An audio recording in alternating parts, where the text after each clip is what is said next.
stranger from the Super Bowl.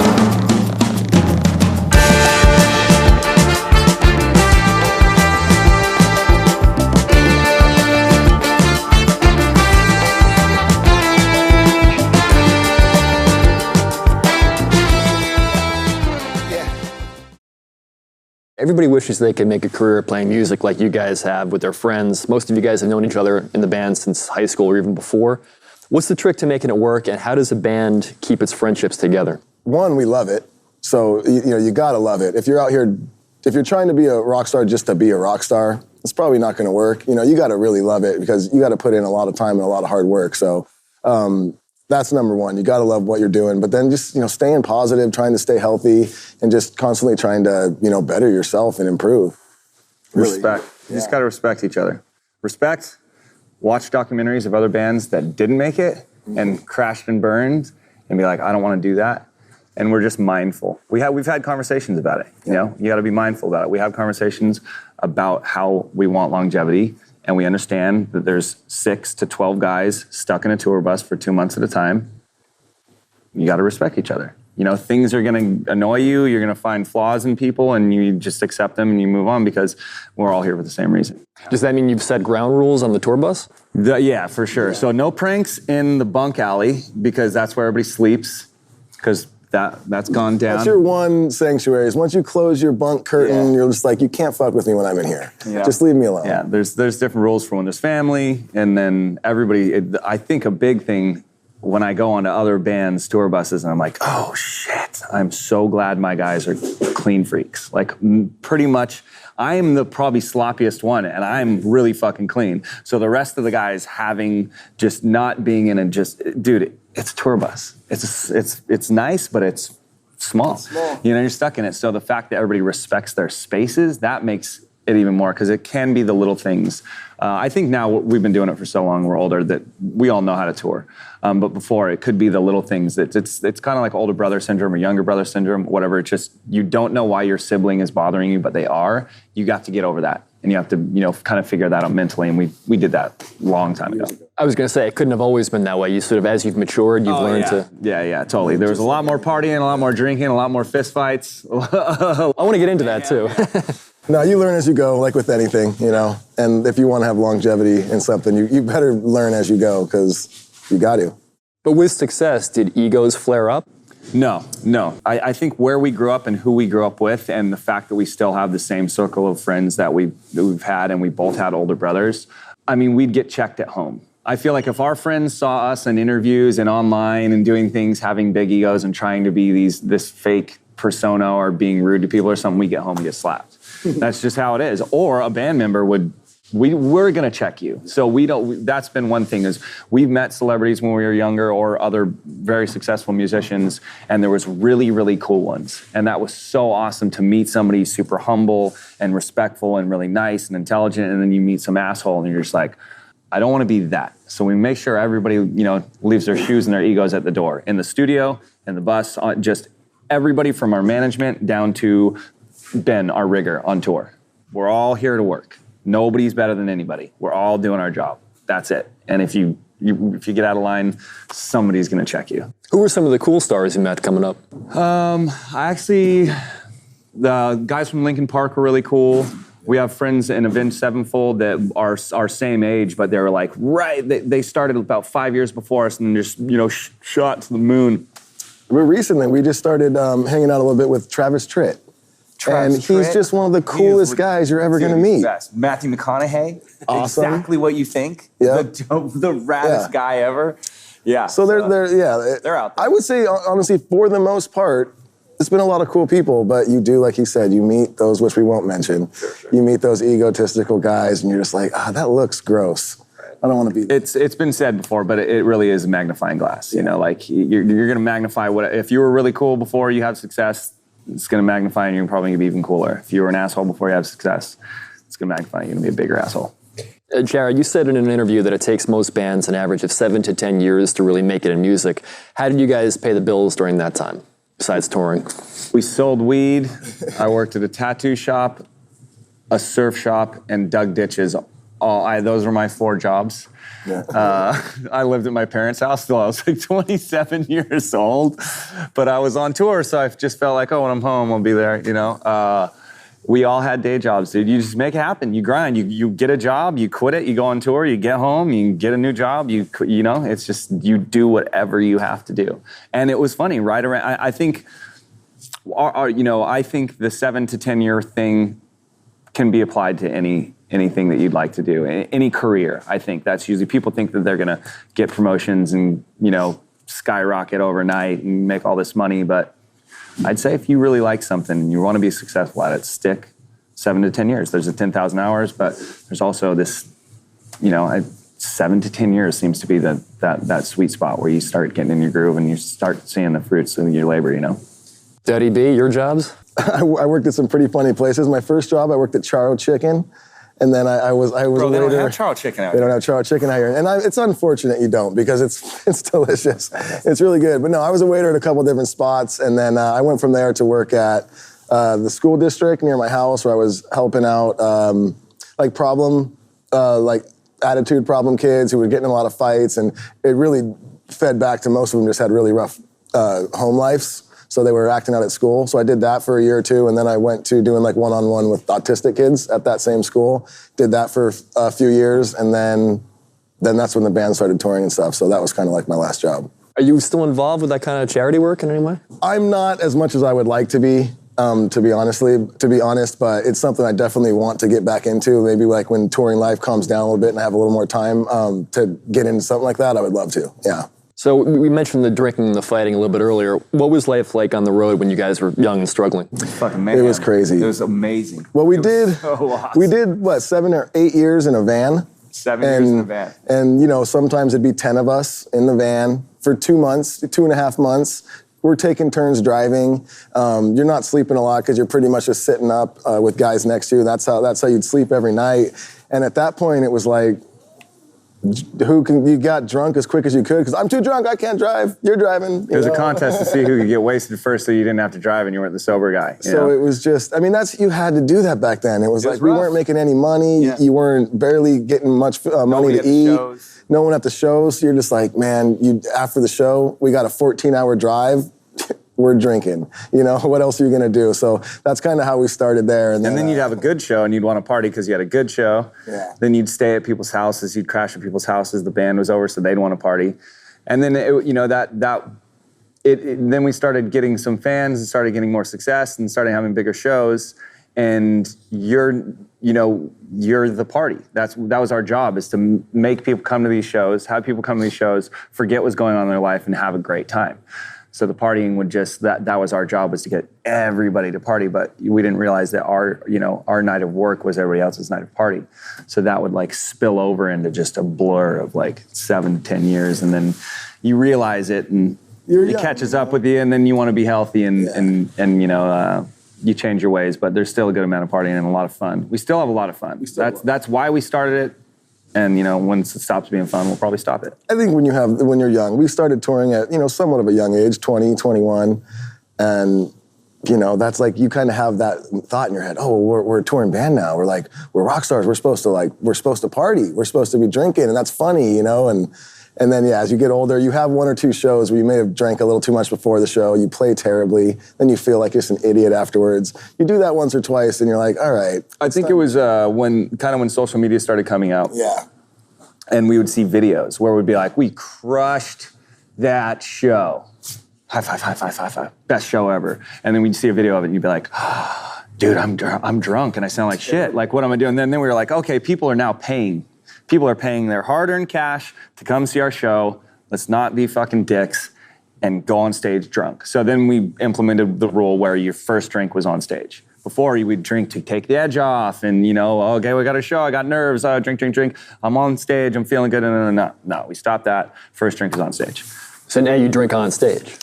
I don't drink at all, but I mean, we're pretty mellow now, Yeah. especially at this point. We take it very serious. We take our live show very, very serious. So yeah, guys have cocktails. I on make a stage. vodka water before the show. One just because shot. it's refreshing-ish, you know? And by the end of the show, it's still half full. Yeah. Like, I take a couple sips of it. It's just more of a mental thing of like, okay, it's time for the show. I'll make my drink, and it's a there. different world. I'm not really drinking it. A couple sips here and there, but... Used to be chicks, fights, long drives. Now it's, wives, babies. How old are you guys now? 37. Yeah, I'll be 38 in 2 weeks. So can you walk me through a typical day back then? Like, what time would you get up in the morning? Back then or now? Back then. Oh, man. Mornings were not a thing. We got up in the afternoon. Because, you get off the show, you get, in band days, for instance, or even right when we first started getting on the bus, we were still partying pretty hard for a few years on buses. But, you get off the stage at 11:30, you're all hyped up from the show. You start to drink a little bit. Next thing you know, it's 3 or 4 in the morning like that. And then you crawl in your bunk, and then it's very easy to wake up at 1 or 2 in the afternoon, Especially when you don't got much to do until about 3 when sound check starts, and then you got your meet and greets and all that after that. But yeah, it's easy to stay up till 4, and it's easy to wake up at 2 if you get into that routine. But it's easy to break that routine too, of just get off the stage, I'm not gonna drink tonight, chill out, maybe smoke a little bit to calm down, and then crawl in my bunk and be in my bunk. Now, we're getting off stage around 9:30 on this tour. Like last night, I was in my bunk, I think, at like 11, Thought he was going to get his workout in. I was like, I don't want to look. needed some sleep. These guys work out a lot more than I do, so I didn't want to come in here and like throw I'm up. proud of you, and dude. You did a Thanks, great man. job, bro. So last night I was like, I'm not drinking tonight. I'm getting a good night rest, and I'm glad I did because we had an awesome workout and it felt good. So you've said that you always had faith that success would come to you. Did you try to manifest it anyway? Was there visualization practice with the band, or how do you maintain faith when things were at their bleakest? We've talked about this quite a few times, and it's one of those weird things where I don't think we ever talked about it until we started to kind of, make a name for ourselves. But it was just one of those things that in the back of my mind, in my gut, just in my heart, it was just like, well, yeah, this is gonna happen. We're gonna make it. This band is gonna make it. This is what we're gonna do. And I just always knew that. And no matter what happened or what anyone said, I was like, yeah, sure, it's gonna happen. It's gonna make it. And then I talked to Jared about it. He's like, dude, I had the same feeling, the same exact feeling. And we've always had that feeling. What do you think gave you that confidence, though? Maybe some people honestly never find what they're supposed to be doing. Maybe what their passion is. Maybe they've searched, they're trying things, but they never found that one thing. Maybe we were just lucky enough at a young age, we found it and it was just like, whoa, this is fucking it, Are there any good stories you can share about groupies or partying? It's funny, we get asked this question pretty much, most interviews, and your head just goes, well, which one can I tell without getting someone arrested? A chick mad at them. You can change the names to protect the guilty if you need to. We'll say Barrett Dotson. No, No, not me, bro. I'm sitting right here. It's just one of those things where you're like, you know what? If a story's worth telling, it's going to get someone in trouble. True. Fair enough. What is your songwriting process like? There's a lot of different ways. I can come up with 40 ideas that are just melodies, lyrics. I could be watching a movie, somebody could say something clever or something cool. I could be reading a book. So I just have tons and tons and tons of lyrics. I have tons of melodies, like just all these starts. I can show these guys. We can put guitar to it. Daddy can come in with a bunch of guitar starts, or vice versa. He can come in with like I could be like, I'm gonna mouth you this guitar part, play it, because I don't play any instruments. He can have a ton of starts. We can start together out of nowhere. It can start with a sample. I mean, there's no set way that we write songs. We take ideas and inspiration and things from really everywhere, and we're definitely not against if someone even not in our band has a cool idea. We're like, fuck yeah, that's great. Let's do that. Like we talked about earlier, like there's no ego. There's no like, oh, I have this idea. And if the other guys there are like, oh, I'm not into it, it's like, all right, cool, we move on. It's not like, no, what we call it was the ugly baby syndrome. It's like, just because you made the idea doesn't mean it's a good idea. Just because you made the baby doesn't mean it's not an ugly baby.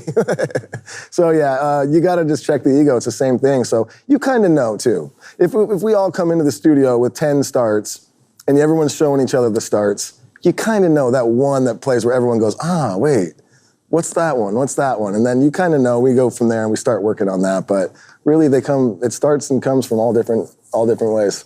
Are you the kind of guys who kind of wake up with a melody in your head and you don't know where it's from, and then Sometimes, without even yeah. playing an instrument, you can just hear it? Yeah, my problem is that I have melodies at night, usually it's like right in between, like right when you're about to go to sleep.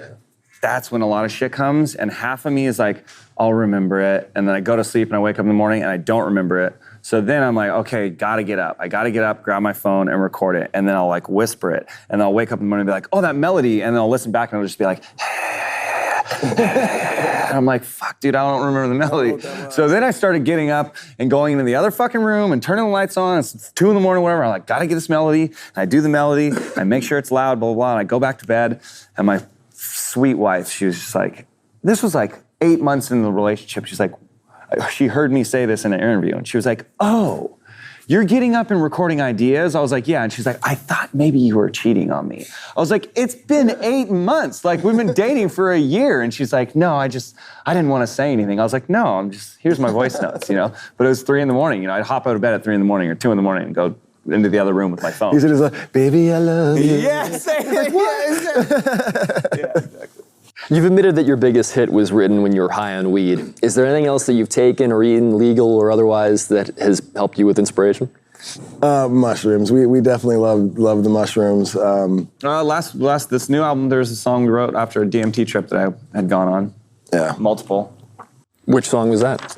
It's called Doing My Thing, which you get it. Yeah. Okay. But you feel like that helps access the creativity better? This helps you relax? Sometimes you get absolutely nothing done. Yeah. Or sometimes you'll write something and then the next day you listen to it and go, oh my God, I was on drugs. Yeah.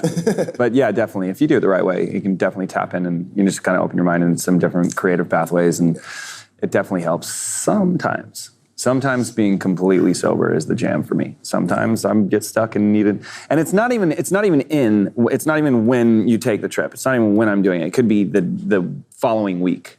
You know, I could need to just go. Just need to go to the mountains. I could just need to go rent a cab and go to Big Bear, go to Mammoth, whatever. Or there's a place in California. Take some mushrooms, decompress, go for a couple hikes, come home and be refreshed and be like, oh, okay, now I have new creative energy. Just being in nature can just do just that. Just taking a vacation, you know, just taking a walk outside. I mean, literally the song Vacation was me walking my dogs because I was stressed out. I was just like, dude, I'm over songwriting, stressed, I'm kind of burnt. I was like the end of the album, and I was like, I'm just gonna walk my dogs. I got a bunch of trails in my backyard. Just being in that nature for 5 seconds, having perspective and looking, all right, I got a pretty good life. Boom, song came.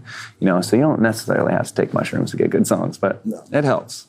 So Jared, you battled addiction to alcohol and painkillers. Can you describe the process of recognizing that you had a problem and how you got control of it? Yeah, I mean, I think most people are aware of the problem. I think it takes years to come to terms with it. I think most addicts or people that are abusing something, you know, from pretty early. Like, so when we were 21 going on till about, I think around 28, it was when the hangover started getting really bad. You know, I started taking more pills. The drinking went from, you know, one night or every night. And then when it starts to get in the morning, when those shower beers start happening every day, because a shower beer on vacation, shower beer on Sunday, fantastic. It's the greatest thing in the world. I respect it, and I think people should do it, keep doing it. But when you have to have a shower beer every day to get your day started, and then after the shower beer, you have to have a breakfast beer, and then you start hiding shit. So, sorry, I'm getting off track. But I think, yeah, you have to be mindful, and then you have to just commit to going, oh shit, okay, I have a problem, and I gotta fucking do something about it. And you gotta be black or white with it. I was on the road, probably popping 8 to 12 Vicodins a day, drinking a bottle of vodka, 3 bottles of wine or something like that, and no water, no food. Woke up, had to go to the hospital. Had a show that night. Still didn't cancel the show, didn't cancel the tour. It was fucking miserable. And I quit on the road. I was like, I'm done. Quit drinking, quit taking pills. On the road is the worst idea you could ever have. But that suffering, like, I'm so glad I did it, because it was so bad that I was like, never again. Cold fucking turkey, never again. I'm never doing that again. That end of that tour was so brutal, and then coming home was so brutal. and so gnarly that never again. I never want to feel that again. So that, you know, like I got home, started working out, MMA, jiu-jitsu, a little bit of stand-up, pretty garbage, and just going to the gym 3 times a day, twice a day, just getting those endorphins, like that saved my life, or I for sure would have started using it again. But how'd you deal with the cravings and the impulses? I don't know.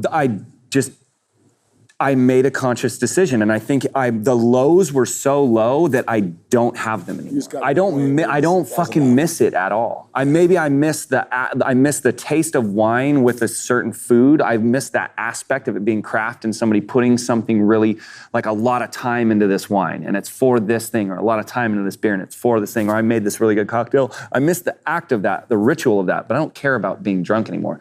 It was I was living in such a hell that I would never go back. You know, it's just like, I don't know. I never, after that, I don't think about it. I didn't have to go to AA. I didn't have these things. It was just like, I'm done. I even thought about, well, and you know what, also the science of it. So I went to doctor and I started learning the science of my brain and why I was an alcoholic and why these pills were, and what the pills were doing and what part of the brain it was getting at and the hooks that they were putting in.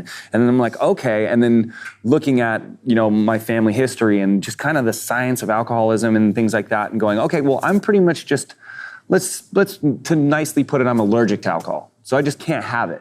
People with my blood or my genes, probably not good. We're Irish. You know, so it's probably not good. So I just think, oh, that's just something that I don't do anymore. And it was the best thing that could ever happen to me, because now I feel better. I'm in the best shape. I'm in the best mental shape I've ever been in. You know, I just took pretty much I took one addiction, put it into another one, which was working out, mindfulness, doing Wim Hof, doing ice baths, working out twice a day, doing jiu-jitsu, all these things, surfing more, like doing all these things that brought me joy that I'd completely forgot about and filled in with drinking and taking pills. I stopped skating, I stopped surfing, I stopped working out. So now I get to live this insane life, you know, like where I'm super, super happy. It's easy to say, like, when I was using, everything was gray. Now that I'm not, 4K, 5K, fucking IMAX avatar world. That's how life is. That's how life is. It's just gray. And now it's just filled with color and joy. So it's nice. Sorry if that was long-winded. So you're married, a couple guys in the band have kids, right? Yep. What's the rock and roll lifestyle like now? What's a daily routine today versus back then? For me, it's better because, you know, like I said, we were partying so hard at a young age and then on the road a lot, and you get lost in that, and it's easy to just get caught up in that. But then you have the kids and you have the wife, and now you're doing it for a different reason, and it's more enjoyable. It is. It's more enjoyable having something to really be working for and keeping you, you know, trying to be the best you can be, because you don't want to be, you know, a piece of crap for your kids and your wife at home. So it keeps you in check, and just all of that together just makes it more enjoyable. It makes you a happier person. How do you fit in the working out and the jiu-jitsu on the road, though, when you're traveling? I've tried to reach out to some jiu-jitsu gyms. It works sometimes, so I don't really worry about it. And I don't want to kind of fuck up my knees and shit like that. You know, if we have shows, if I'm off the road, then I can kind of heal up. I got a couple issues with my knees sometimes. I'm so worried always about hurting my wrists or hands on the road, because I'm like, what would we do?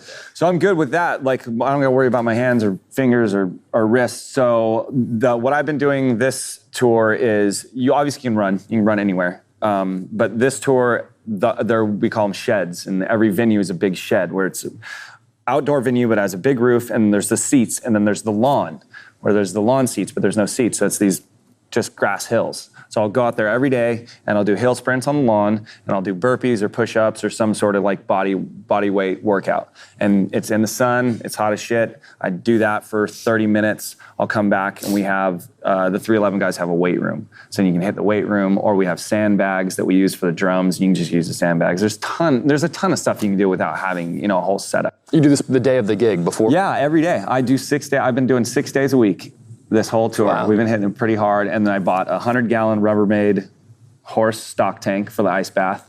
And then I just lock up the merch trailer, and I sit in the merch trailer and let the sun bake it for the sauna. It's pretty rad. And I feel great. I feel the best. This is probably the most enjoyable tour I've ever had.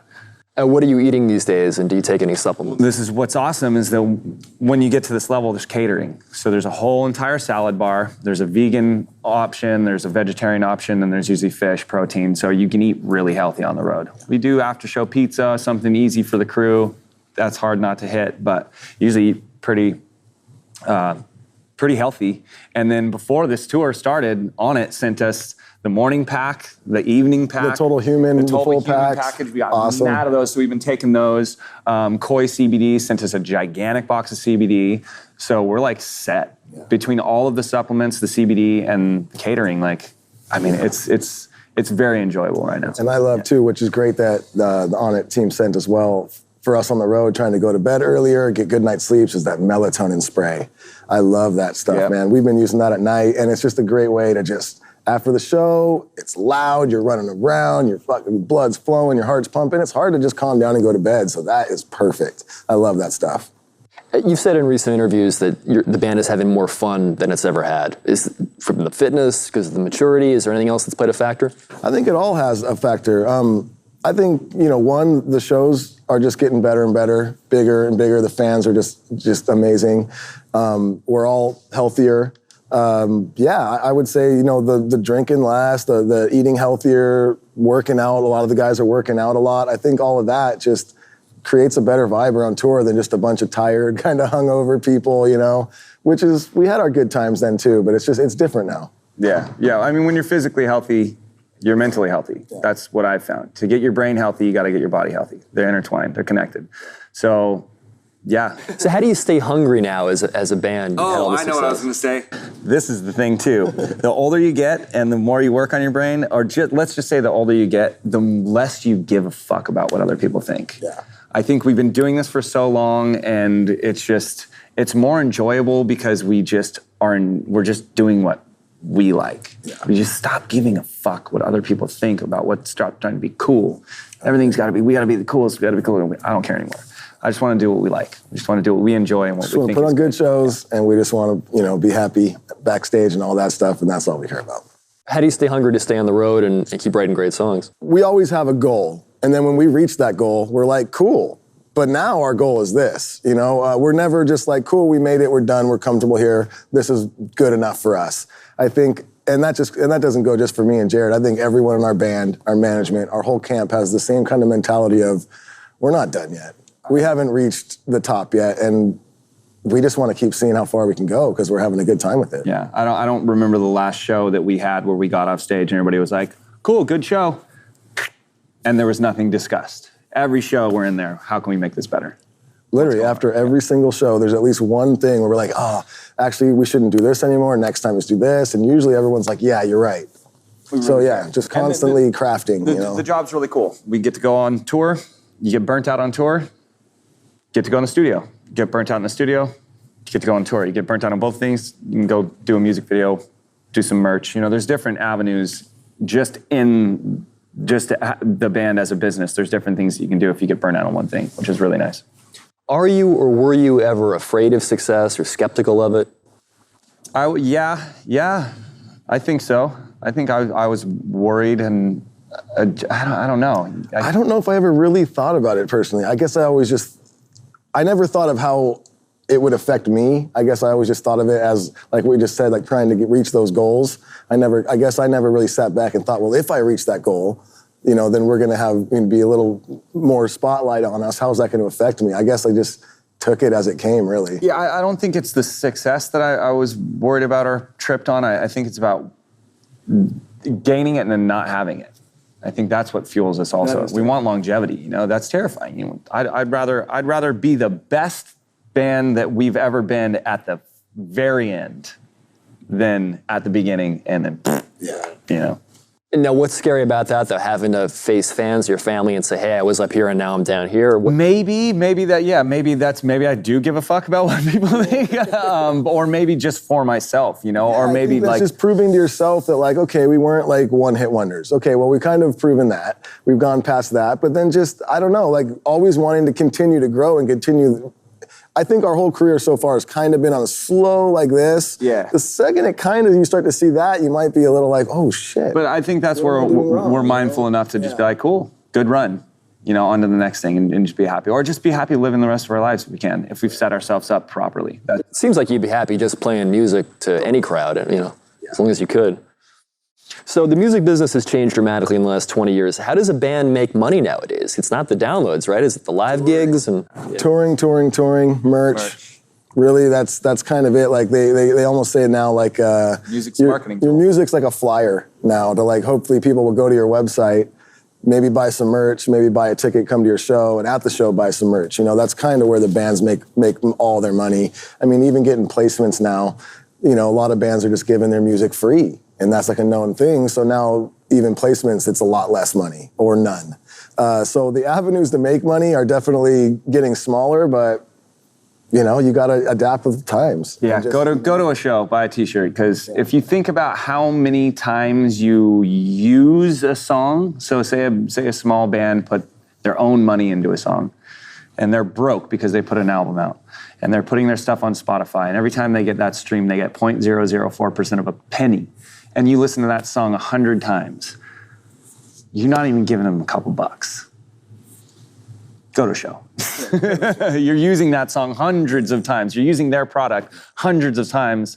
Not only are you using it hundreds of times, you're probably using it for some emotional help because you want to feel better. You don't even know that okay, I'm in a bad mood. I'm gonna put this song on. I want to be in a bad mood. I'm putting this song on. You know what I'm saying? Music is a huge part of your life. So a lot of people out there struggling. They're great musicians that They're trying to work on figuring ways for bands to get paid more off the streaming. It's not good yet, but seems like they're Songwriters trying too, to I work feel on bad it. for songwriters. Yeah. But you know what, man? Touring. We're always out there touring. We love the shows, and you know that's how the band's got to do it. So that's why we're out here. it seems like the Dirty Heads have a pretty solid empire. You got a craft beer, right? Vape pens. Yeah. You have your own podcast. Hair salon.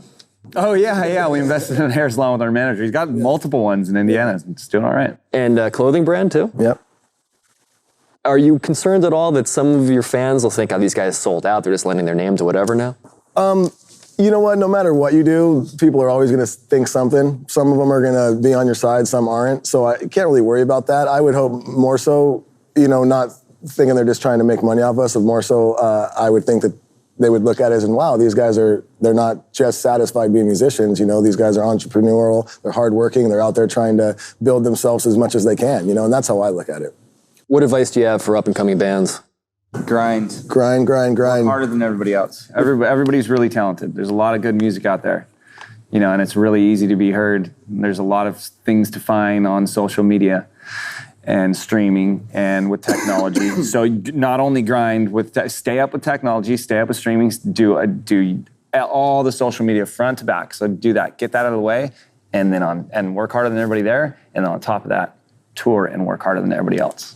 Don't expect anything to happen overnight. Do it because you love it. Enjoy it while you're doing it, and that's what's going to make you be able to do it for the 7 to 10 years, like Jared was talking about. Because if you're like, I just want to be cool, I just want to get some followers, I'm going to start this band, this is cool, I'm going to get some chicks.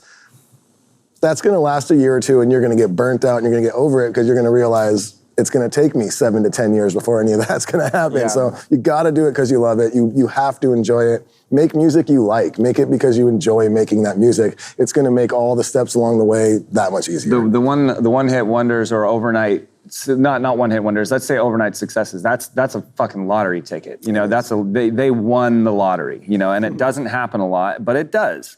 But still, most people don't realize that.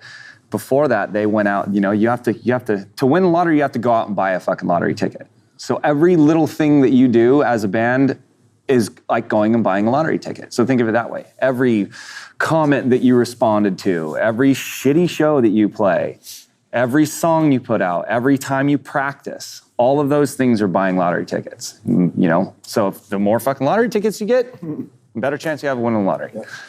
What do you think is the key to playing a great live show? I think for us, rehearsal is key, but their experience, I think, and as a band, also gelling as a band.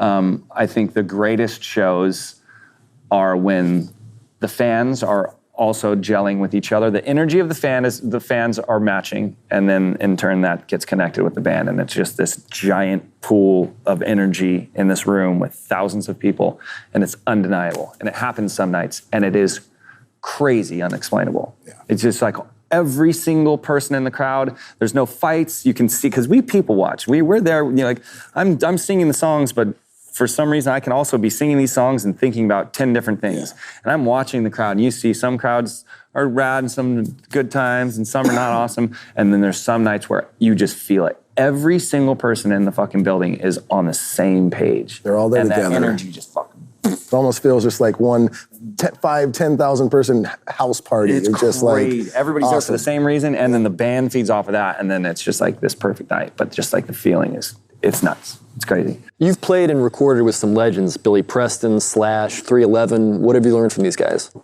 Oh man, so much. You know, you watch musicians like that who have been doing it so long and they're so crafted at their art, and it really, you know, it makes you want to find that in yourself of like, oh man, like I'm not quite there yet, but I can be, you know, and it just, you see just how good they are at what they do, and it makes you want to be even better. What do you want the band's legacy to be? I just want people to really think that we write music because we love music. We wrote music we love. We had integrity for ourselves to only put out music that we were enjoying, and we made music because we love music and we respected the music. We were never trying to be something we weren't. We always put out, at that time in our lives, we put out music that spoke for us at that time. And now you've got a new album coming out. All of your albums have had, like you were saying, a pretty different tone. You keep experimenting, keep pushing the envelope. What's the new one about, and how's that going to fit into the whole pantheon? We didn't have any expectations going on this album, and we didn't know that this album was going to be the way that it was. So we were going in no expectations. We meet Dave Cobb, and within, you know, a couple songs, we're like, all right, we get it. This guy is... He was giving us complete creative freedom, and we were giving him complete creative freedom. You know, the way that Dave works, he just doesn't fucking care about trends, and he doesn't care about structure. All he cares about is just, like you're saying, the craft and the art, and like, is it good? I don't care about a chorus. I don't care about a hit chorus. I don't care that songs have to be 3 minutes and 30 seconds, get played on the radio. What's a chorus? Give me 3 cool parts that I want to listen to. I want to listen to all parts, then they're all the chorus. And it doesn't matter how good the chorus is if every part's as good as it. You know what I'm saying? Just things like that were so inspirational. So we're like, holy shit, this guy's on the same page. It's going to be great. And then working in Nashville and working in that room, and how Dave's kind of a purist, so we wanted everything to be live. So we recorded everything live in the same room, to tape, to reel. So then it started just feeling very classic. You couldn't really you couldn't really figure out what, if there's not raps on these songs, what year was this recorded? And then all of a sudden it just molded into this like wacky fucking 70s sci-fi kung fu western car chase porno album. We were like, what is this soundtrack shit that we're making? Yeah. This cinematic fucking fuck all going on, and it's my favorite thing I've ever heard in my life, but it still sounds like the Dirty Heads. And we're just like, we're on some new shit. Here we go. I'm in love with this. I'm so in love. Like, could not love this album anymore. Usually I like half the album, 75% of the album. On a good album, we're like, that was good. And then years later, I'm like, that album's garbage. We could have done so much better.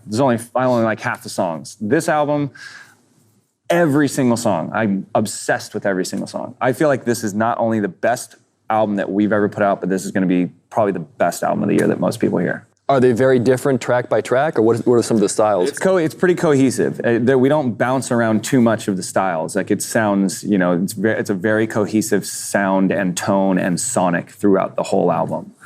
But It's a Dirty Heads album. Yeah. There's some songs with a little more energy. There's some a little more acoustic, mellow ones, but they all kind of have the same vibe. But still that sort of reggae, alt-rock with some hip-hop influence? Yeah. It's a little more classic sounding than that. You know, it's a little older sounding, but it's a little more funk, like kind of vibe. It's hard. You have to see. You gotta hear it. You gotta hear it. Because I wouldn't say that it's a reggae, alt-rock album. You know, like, it's some shit you've never heard before, so go listen to it. Like, that's honestly, we can't tell you what it sounds like, really. What's the title? Supermoon. And it's out when? It is out on August 9th, this Friday. Yeah. Great. Yeah, dude, thank you so much. That was a great interview. Thank you so much, man.